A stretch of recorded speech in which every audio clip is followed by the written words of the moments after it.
In 1988, a conference room in Albuquerque, New Mexico, a doctor named Irwin Rosenberg was asked to stand up and summarize a meeting. The meeting was about aging, about what the numbers said happened to people as they got older. And when Rosenberg got to his feet, he made a point that nobody in that room had a word for.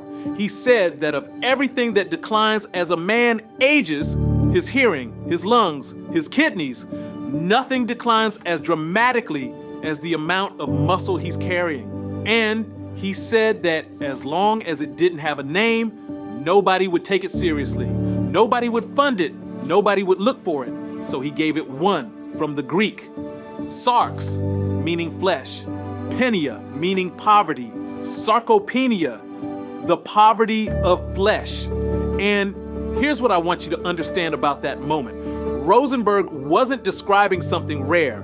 He was describing something happening right then to almost every man in that building. It just didn't have a name yet, so nobody had thought to look. Something similar is probably happening to you.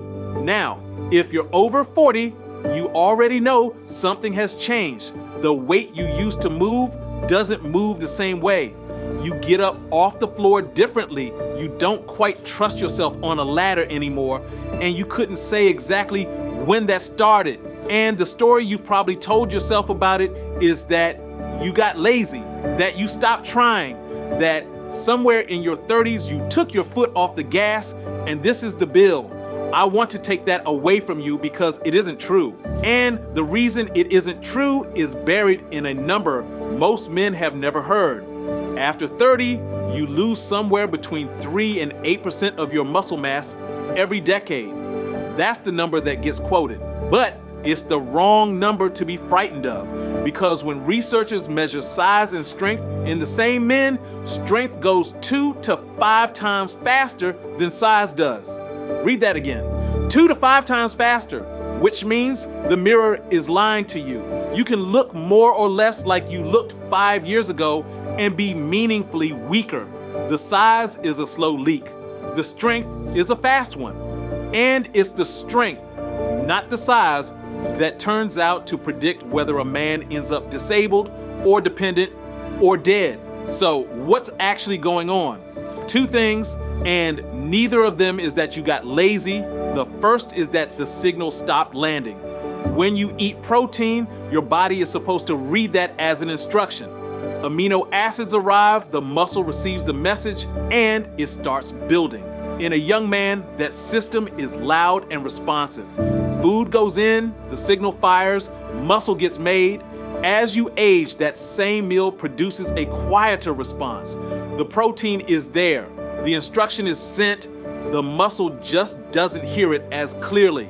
Researchers call it anabolic resistance, and is thought to be the main reason muscle drifts away decade after decade. You didn't stop feeding the system stopped listening. The second thing is stranger, and almost nobody talks about it. Every muscle fiber in your body is on the end of a wire. A nerve runs from your spinal cord out to that fiber, and that connection is the only reason the fiber works. Cut the wire, and the muscle underneath it doesn't get weaker. It goes silent. As you age, you lose those wires. By 60, a man has somewhere between 1/4 and 1/2 fewer of these motor nerves than he had at 20. And your body knows it's losing them, so it improvises. Neighboring nerves sprout new branches and reach across to reclaim the orphan fibers. It's a genuine rescue. It's just not fast enough. Over the years, more fibers are abandoned than get adopted.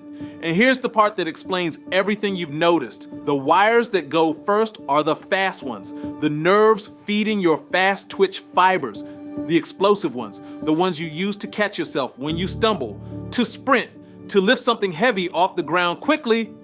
Those are the ones that fail first. The slow, enduring fibers largely hold their ground. That's why you can still walk for an hour but can't jump off a step. You haven't lost your fitness, you've lost your top gear. Now, before the last part, which is the part that actually matters, I write a letter every Friday for men working through exactly this. It's called Wake Up Younger. No pitch, no fluff, just what I've found that works.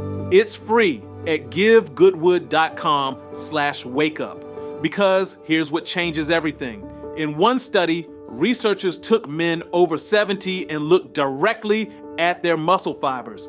Some had trained with weights their whole lives. Some had been endurance athletes. Some were just normally active. The lifelong strength trainers had fast twitch fibers that looked like a young man's. Same distribution, same organization, 70 years old, with the wiring of someone half their age. The endurance athletes didn't. The normally active men didn't. I need to be honest about what that does and doesn't mean. Strength training doesn't bring dead nerves back. Nothing does. What it appears to do is hold on to the connections you still got. And the stimulus that does it is force, not steps, not minutes. Force, which is the uncomfortable part, and I'll say it plainly even though I spend half my life walking and talking to a camera. Walking is superb for your heart, your head, your blood sugar.